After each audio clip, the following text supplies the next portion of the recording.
Yeah, good evening, everybody. Today I'm just going to spend a few minutes more with you to talk about the characteristics of a dynamic team. Now, you know, a group of people is not necessarily a team. You can't just take a group of people, put them together, and expect them to be a team.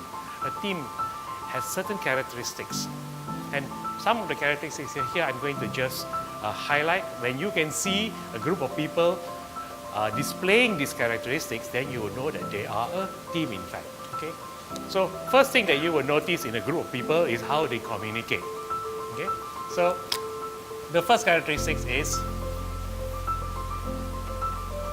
open communications. Okay. The way they communicate has to be free and easy, and they are just talking to each other. Actually, the closer they are, the less filters they have, basically. Okay, there is nobody takes to heart things that are being said. They might actually be over friendly, to the point that they are cursing at each other. I will not display or give you examples here. You should know. Okay. The second thing that a team will display, okay, is basically mutual respect.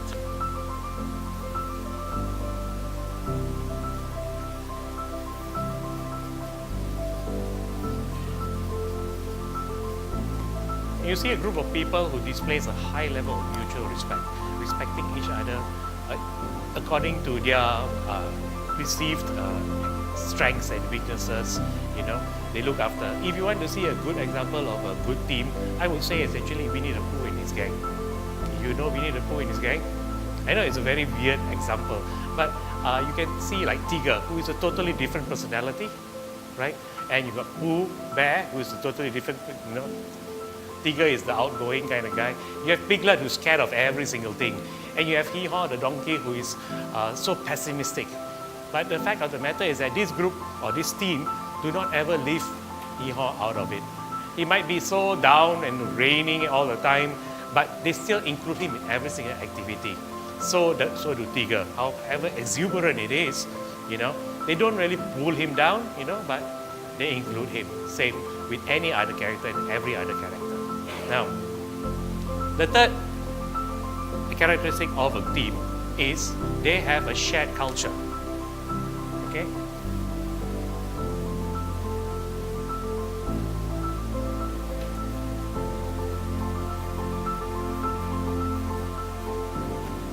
Now, when we say culture, it means the norms of how they communicate. Like if in the military, if you have a soldier that has gone through a certain training, like the SEALs maybe, or the Rangers, and you see, these are Marines, all of them graduated from Camp Pendleton. They have a certain culture. They say, you are a Marine, Semper Fi. Get it? And even if you want to go back, if you're not talking about military, you're talking about school. So school, even schools have cultures. If you come from St. Joseph, Saint Penang Free School, or what other schools do you have come from? St. Sultan Abdul Hamid School, MCKK, Maktab Tentera, or the women, College Tengku Krisha, Seri Putri.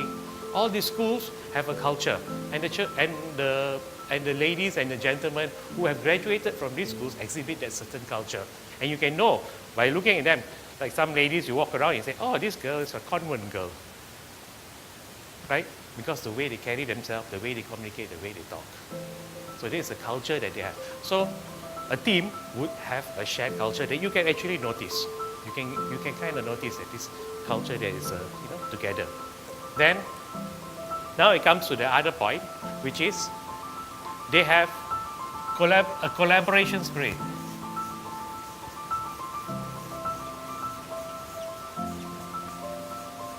Okay, basically they have a spirit of collaboration.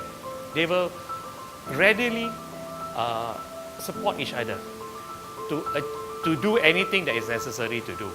They do not point out other people's weaknesses. They just step in and they help each other in order to achieve anything that they want to do. Another thing about a team, a dynamic of a team, is that the team has to be goal-oriented. Okay, so a team always has a goal, and you're always oriented towards that goal. A team without a goal is not a team, basically. It's just a group of friends, hanging out. But even a group of friends hanging out, right, they might have a goal to rest, right? A goal to recover. But if you look into a team, a real team as they go about, there's always a goal orientation towards them. So they have a common goal, a common focus that keeps them together. The sixth characteristic of a team you will notice is initiative.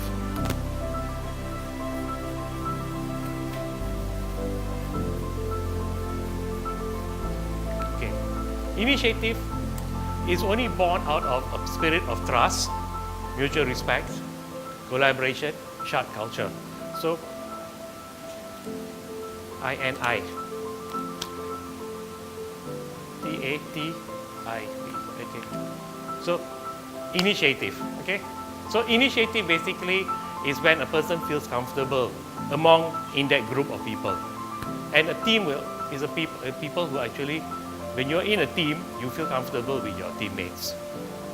You feel comfortable in the day you can come out of your comfort zone and you can take a step out in order to help your teammates, to offer help, to offer your views, because you are comfortable in that situation. All because of this mutual respect, open communication, shared cultures, okay? And you know that you are orientated towards the same goal and you have a spirit of collaboration. But all of this, identifying the team, okay, is not enough. It can still be a group, a very highly cohesive group. To actually make a team, you must have a very important part of the team, which is the leader.